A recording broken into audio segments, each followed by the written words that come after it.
Pastor na sumugod at lagi pagsubukan.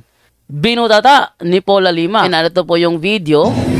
Hatagin ako karon og ebidensya para dili ka mahimong bakakon katubangan sa mabagang loob sa mga tao. Hatagin ako ebidensya. Yun. So, hinahanapan ni Paula Lima ng ebidensya. Ito ang hirap kasi sa mga protestante pag sila nangaral. Puro accusation.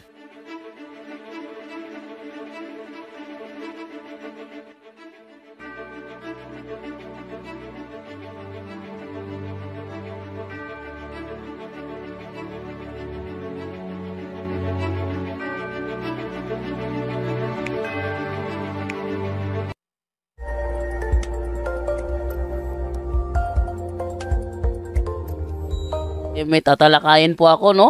Ito ay isang kaganapan doon sa, tingin ko ito is nangyari sa Mangga, Tagbilaran City, Bohol. Nagkakaroon ng market preaching yung grupo na nila Paula Lima, biglang may sumugo doon na isang pastor protestante at nag-aakusa. Patungkol yata to sa Inquisition sa pagpapatay, no? Sa Inquisition yata ito. Kaso nga lang, mukha yatang naka-enkwentro ng dati rin gumagamit na Inquisition, so nasubukan sa kanya. So narito po yung naturang video kung saan is sila ay sumugod sa market preaching na nangyari. Pastor na sumugod at lagi pagsubukan. Binutata ni Paula Lima. O, yan ang ating alamin. Narito po yung video. Ito, pakinggan po natin. Narito po. Hatagin ako karon og ebidensya para dili ka mahimong bakakon katubangan sa mabagang loob sa mga tao. Hatagin ako ebidensya. Yun. So, hinahanapan ni Paula Lima ng ebidensya. Ito ang hirap kasi sa mga protestante pag sila nangaral. Puro accusation. Yan ang bunga sa kakapakinig sa mga bulaang tagapangaral, mga pastor, mga sulpot. Pag sila yung nangaral talaga, para lang makakuha ng maraming membro, sisiraan ng Katoliko. Kahit pa sila yung magsinungaling, gagawin nila. Masiraan lang ang Katoliko at mahikayat ng mga membro na umanib sa kanilang iglesia. Pero dito, lagot siya. Ating tuloy ang video. Kay nangampi ka man karon nga ang Katoliko ang papatay, hatagin lagi kong ebidensya. Responsive, dapat responsive ka sa ako pangutana. Imo man nang ipahayag, mapugos man karon sa pagtubang. Kay kinang imo, pang-akusa naman ang imo. Kinsa nga Katoliko ang patay kang Kristo, asa na sa Biblia mabasa, tagay kong ebidensya. Kay hangtod nga dili ka makabasa sa Biblia, nagmabilin gyud na imong butbot. Yan. Ano ibig sabihin dito? Sa pagmumukha nitong itong tagapangaral nito, ito yata si Jimmy. Si Jimmy ito ng Victory Temple, no? Ito ay si Jimmy ng Victory Temple. At inaakusahan niya ang hindi pala to Inquisition. Ito pala yung pagpatay kay Kristo. Pero inaakusahan niya ang Iglesia Katolika na siyang nagpapatay kay Kristo. Kaya ngayon, eto, makikita ninyo kung ano yung mga kasinungalingan na tinuturo ng mga sulpot sa kanilang iglesia, sa kanilang mga membro. Dahil dito, bubutatain ito ni Paula Lima. Hinahanapan siya ni Paula Lima ngayon ng ebidensya ayon sa Biblia. Kasi pagpatay kay Kristo Pag sinabi magpatay kay Kristo, nasa Biblia yon, no? Sino Katoliko ang napapatay kay Kristo ayon sa Biblia? Baka Katoliko pa pinagbintangan. Eto, pakinggan natin ang video. Kuha na lang tayo ni mga no? Makita na pohon ako itong basahon pag-usap sa Biblia sa Mateo. O sige, kamo mga nakadungog para nawa di klaro, maklaro din na itong kisna ginamakak ini. Expected mo ini nga adlaw nga sunod nga adlaw nga mo ani ko din nga akong basahon yun sa Biblia. No? Pero sa pagkakaroon, ito. Sabi niya, kung papayagan po ninyo, kung mamarapatin po ninyo, ako po'y muling magbabalik at babasahin ko po sa Biblia mismo.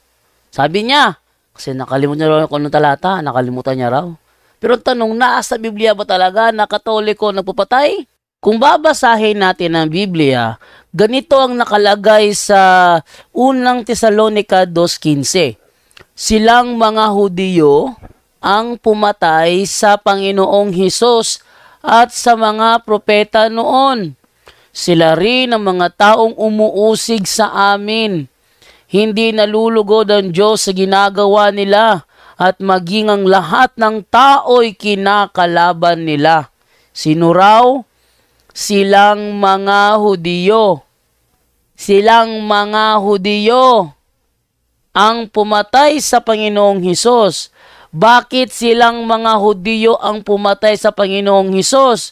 27:24 ng Mateo, sabi, nang makita ni Pilato na wala siyang magagawa, dahil nagsisimula ng magagulo ang mga tao, nagpakuha siya ng tubig at naghugas ng kamay sa harap ng mga tao at sinabi, wala akong pananagutan sa kamatayan ng taong ito. Kaya kayo ang dapat managot. Malinis ang kamay ko sa bagay na ito. Pakatatandaan natin, itong ginawa ni Poncio Pilato na siya naghugas ng kamay, yan ay isang ritual. Isang ritual na gusto sanang pakawalan ni Pilato si Kristo pero ayaw ng mga Hudiyo. Kaya siya kumuha ng tubig at naghugas ng kamay sa harap ng mga Hudiyo. At sinabi niya, wala akong pananagutan sa kamatayan ng taong ito.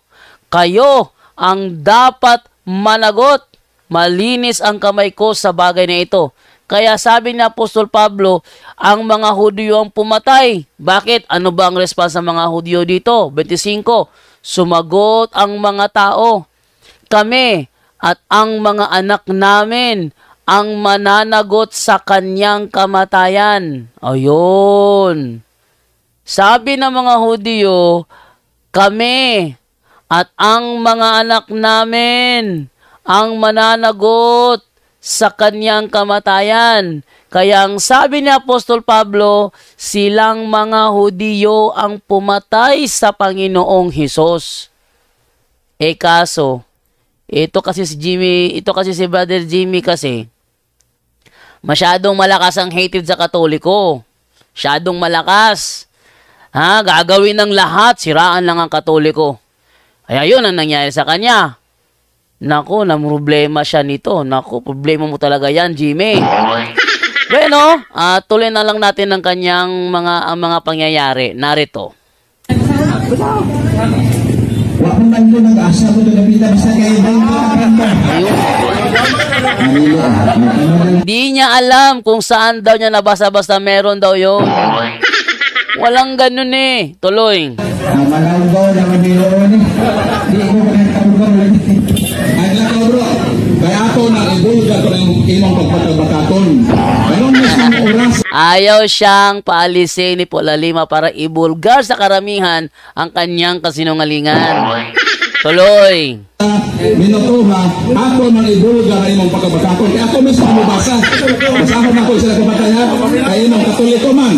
Ang Katoliko man nga Romano. Okay, basahon na to. Nang imong akusasyon. Yan, sabi ni Paula Lima rito, sa oras na ito, ihahayag ko sa karamihan kung gaano ka talaga kasinungaling. Kaya babasahin ko sa Biblia kung ano ang sinasabi ng Biblia, kung sino ang pumatay, kung tama ba yung sinabi mo na yun nga ay mga Romano Katoliko. At babasahin ni Paula Lima, pakinggan natin. Dako nga makak nga naman gipangitaan tang ebidensya di man kagahatag pero ako karon mohatag na kog ebidensya asa inyong tuuhan kini wa ebidensya o karon nga basahon na ako sa nagpatay kay Kristo. Yon, sabi niya, eto babasahin ko. Kaya kayo mga nakikinig ngayon, saan kayo mas maniniwala? Sa taong ito na si Jimmy na walang ebidensya o ako na babasahin ng ebidensya ang hawak ko? Tingnan natin. Unang Tesalonica, Kapitulo 2, versikulo 14 o 15. Paminaw, bro. Ayan. So yung binasa ko kanina, unang Tesalonica 2.15, babasahin na ni Paul 5. Kaya alamin natin kung anong version na babasahin niya. Paminaw. Gilutos kamo sa inyong katagilungsod. Yan. So, tingnan na natin yung yung naturang version kung anong ginamit ni Paul Alima, at batay po rito sa aking ngayon is maayong balita Biblia. So, tuloy po natin ang naturang video. Ingon nga ang mga magtotoo dito sa Hudiyo, giluto sa mga Hudiyo, gipatay nila ang Ginoong Hesukristo ug ang mga propeta. Kinsa nagpatay sa Ginoong Hesukristo? Hudiyo! Hudiyo! Dili Romano Katoliko! May ebidensya! Asa man tamo to? Sa way ebidensya o sa atong gibasa na ang nagpatay kang Kristo mga Hudiyo. Ang iyang giingon, Romano Katoliko. Wa pa sa kabasa, nakabasa na ta, nabulgar ang pagkabakakon sa pastor. Yan. So, ang sinasabi ni Paul Alima rito, ayon sa ebidensyang ipinakita ko sa inyo, ang nagpapatay mga Hudiyo, hindi Romano Katoliko. Kaya, nagiba, nawasak, nadurog ang argumento ni Jimmy. Oh, pakinggan natin kung paano lulusot si Jimmy rito. Ang pamatigayon sa Diyos, kinahanglan yung mamatay ang anak. Unya karon kung di mo mutuon nga mabasa sunod po, makita ta. Basahan na bulita doon.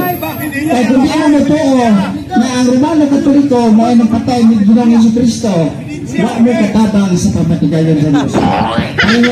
Ayun, sabi niya, kung ayaw nyo maniwala na Romano Katoliko nagpatay kay Kristo, isa kayo sa mga tumulong sa pagpatay sa Kanya. Anong Romano Katoliko pinagsasabi nitong Jimmy na ito? Hindi Romano Katoliko ang sinabi ni Apostol Pablo. Binasa na nga ang talata, mga Hudiyo, Romano Katoliko pa rin nasa utak nito. Hindi pwede pagbintang sa Romano Katoliko. Bakit? Kasi, ang si Pilato nagugas ng kamay. At ang sabi ng mga Hudiyo, kami at ang aming mga anak ang mananagot sa kanyang kamatayan. Kawaya, huwag niyong pagbintangan yung Katoliko. Ano ba naman to si Ranices? Ayun, nabulgar ni Paul Alima. Tuloy natin ang init. Bro, mutuo ka ba sa akong gibasa o mosopa? Mutuo ka ba sa Bible o mosopa?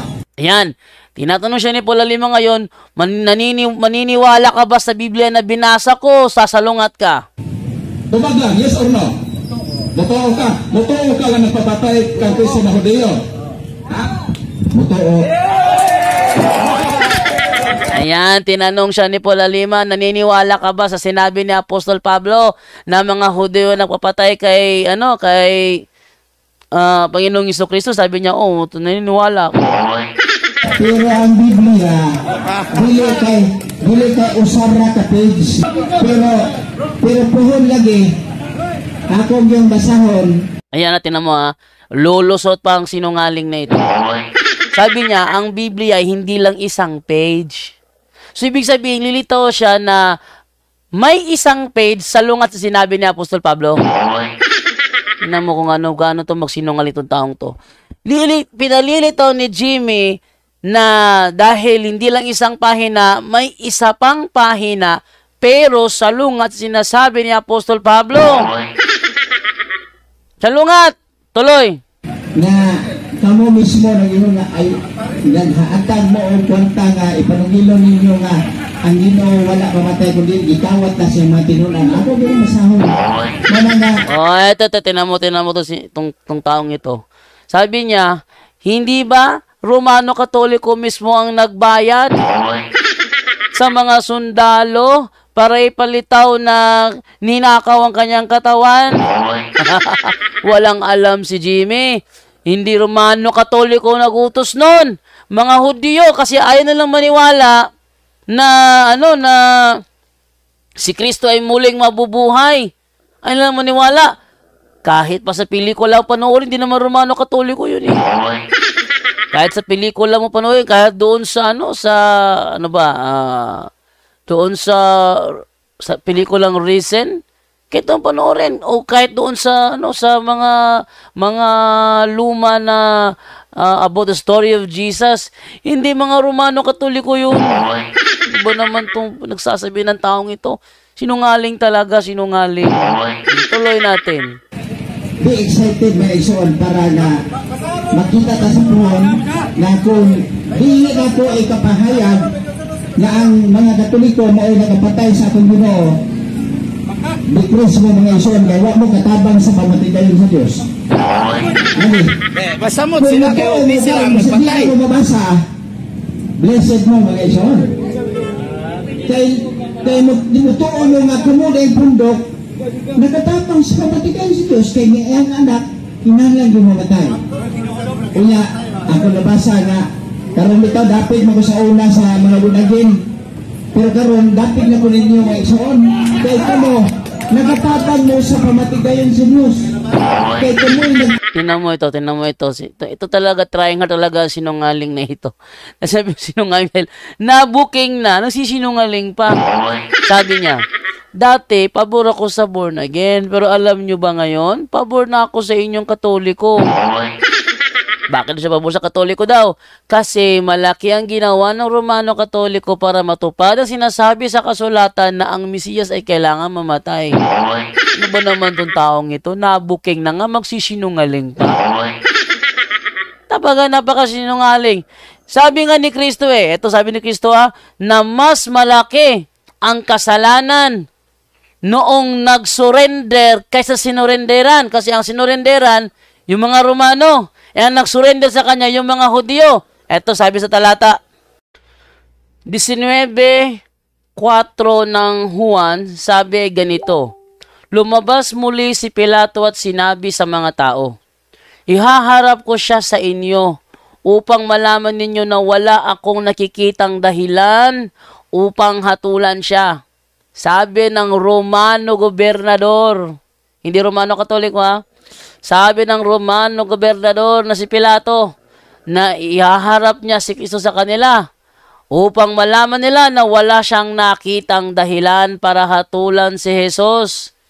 At lumabas si Jesus na may koronang tinik at balabal na kulay ube. Sinabi sa kanila ni Pilato, pagmasdan ninyo ang taong ito. Pagkakita sa kanya ng mga punong pari at ng mga bantay, sila'y nagsigawan. Itong mga punong pari na ito ay punong pari ng mga Hudyo. Ano sabi niya? At sila'y nagsigawan, ipako siya sa krus, ipako siya sa krus. Sinabi ni Pilato, kayo ang bahala sa kanya at magpako sa kanya sa krus. Ipinapasa ni Pilato sa kanila ang pagpako sa krus. Dahil wala akong nakitang dahilan upang hatulan siya. Sabi ng Romano gobernador na wala siyang nakitang dahilan para hatulan si Jesus.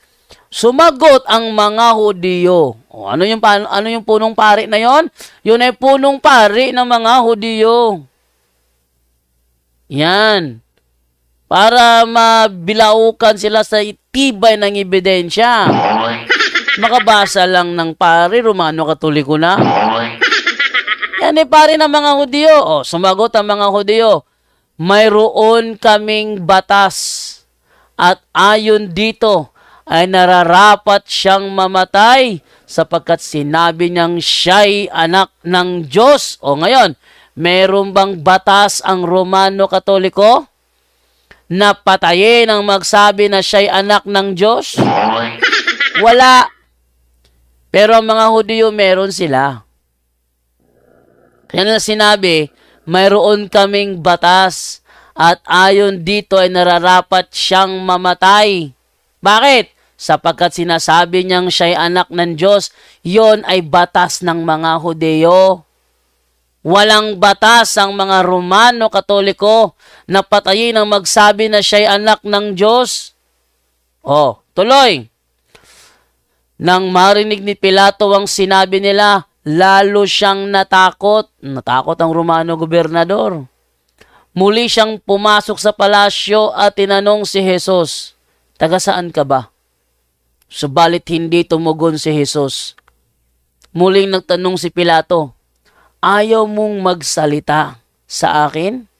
Hindi mo ba alam na may kapangyarihan akong palayain ka o ipapako sa krus? Sumagot si Jesus, hindi ka magkakaroon ng kapangyarihan sa akin kung hindi yan ibinigay sa iyo mula sa langit. Sabihin, ang kapangyarihan ni Pilato bigay mula sa langit. Kaya't mas mabigat ang kasalanan ng nagdala sa akin dito sa harapan mo. Yan, no? Sabi ni Kristo, mas mabigat ang kasalanan ng nagdala sa akin dito sa harapan mo. Sa madaling salita, di talaga pwede pabintangan ng Romano Katoliko rito. Talagang sinungaling si Jimmy. Nabuking na nga, lulusot pa Huwag na sanang lumusot. Tanggapin na lang sanang totoo. Ating ituloy ang naturang video. Tay, mga tundok na hila klaro-klaro lang ba? Tay, bilisan gani ang atong Ginoong si Kristo dengan siya nga, ang anak sa tao itong gingatos magkasasala, kung ila kiling patyo na bayan siya katulukan daw mabanho. Mo na gingos Ginoo. Si Pedro nga, Ginoo, di yung na may taburi mo. O siya gihimo si Ginoo. I-rebuke si Pedro nga, Satanas pahawa, gababagas kundalan. Sa ito pa, okay na. Okay. Apir, okay na. Soon, na pentig yung luya. Balik ko na ito gibasa. Unang Tesalonica, Kapitulo 2, versikulo 14 o 15. Gilutos kamo sa inyong katagilungsod. Ingon nga mga magtotoo dito sa Hudiya. Gilutos sa mga Hudiyo. Gipatay nila ang Ginoong Hesus o ang mga propeta. Isa nagpapatay? Mga Hudiyo. Ang yan, Katoliko ko ng Romano. Kasi mga ebidensya. So mag-iingon sa Biblia, ang mga ahente sa yawa, kung imong suklan, mo karatil yun ang dagan. Ano ang ebidensya? Tapos dili, trilling. Ingon yan, trilling na kasunod semana. Yan sumasunod, balik siya, trilling daw kayo. Sorry, pagka-trilling, anak na bulga, mga pagkabat. Iyon. So, maliwanag doon sa naturang pangyayari, nag-walk out itong si Jimmy. Kasi nabuking na lulusot pa. Sa paglusot niya, mas lalong nakikitang nagsisinungaling siya. Patayo kasi kumakalaban sa Katoliko Hawak ng Katoliko ang buong katotohanan. Yung sa inyo, para siya lang. Para siya lang sa inyo. Nasa amin ang buong katotohanan. Wala sa inyo. Ngayon, ayun, nag-walk out si Jimmy kasi nabuking ang kanyang pagsisinungaling. Nabuking. Sobrang pagkabuking. Kaya binasa ulit ni Paul Alima, 1 Tesalonica 2:15 para ipakita sa mga tao na hindi Romano Katoliko ang nagpapatay sa Panginoong Jesucristo, kundi ang mga Hudiyo. Ayan, so yun ang mga napapatay, mga Hudiyo, hindi Romano Katoliko. And then, sabi pa doon ni Paul Alima, ayon sa Biblia, ayon sa Aklat ng Santiago, kapag kinalaban nyo ang mga demonyo, sila ay lilisan sa inyo. Kaya si Jimmy, ayun, nagtatakbo. Umalis, nag-walk out. Di na kaya ang totoo. Okay, so ngalito na lamang po yung ating komentary sa video na ito. Abangan nyo po mamaya, mga ibang video uploads pa at darating pa. Ating ipapahayag dito ang katotohanan. Straight to the point. Ako nga, si Jando Alabado. To make His message known is our responsibility. So here we are to pledge our lives to the Lord.